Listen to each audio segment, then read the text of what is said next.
Hello there. Is it wrong to be wealthy as a Christian, or should I just embrace a life of simplicity?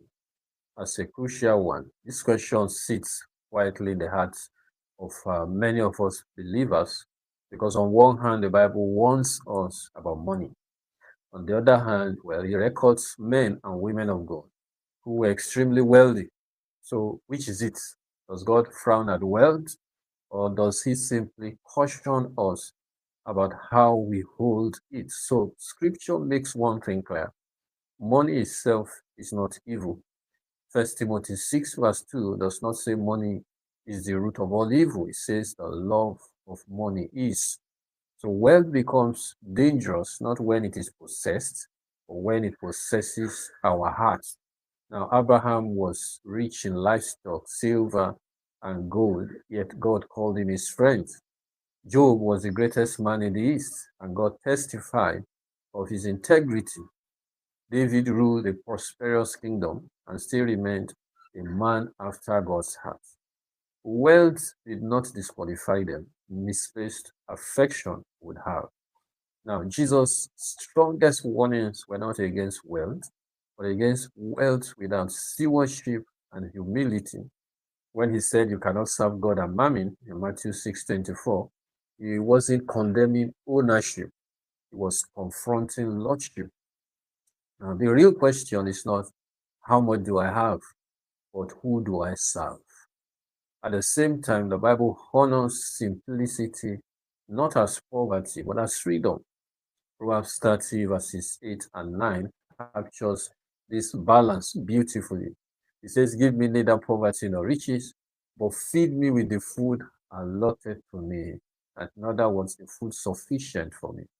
So simplicity is about uncluttered devotion, not forced lack. It's choosing purpose over excess, generosity over greed, contentment over comparison. Think of it this way: money is like water. In a river, it brings life. In flood, it destroys. Wealth flowing through a believer toward generosity, kingdom work, and compassion becomes a blessing.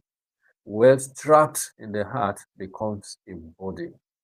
Jesus encountered also a rich young ruler who walked away sorrowfully, not because he had wealth, but because wealth had him. Mark 10:21 and 22. Contrast that with Zacchaeus, who used his resources to make restitution and blessed others, and salvation, of course, came to his house. Same wealth, different posture.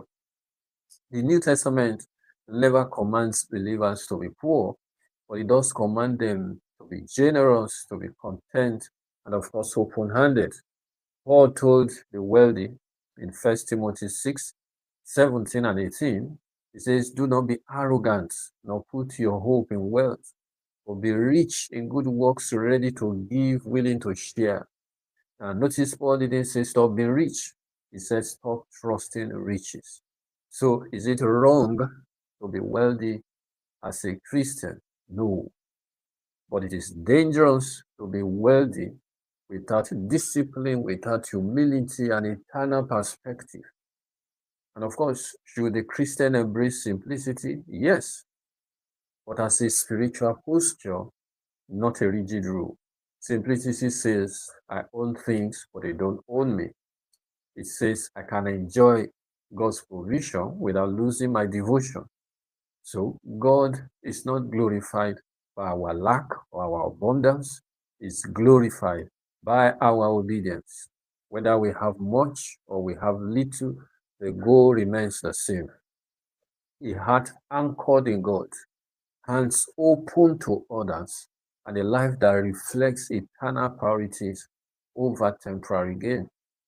Wealth is a tool, simplicity is a safeguard. Wisdom is knowing how to walk with both without losing your soul. Thanks for your time. Please feel free to share your thoughts in the comments. God bless you.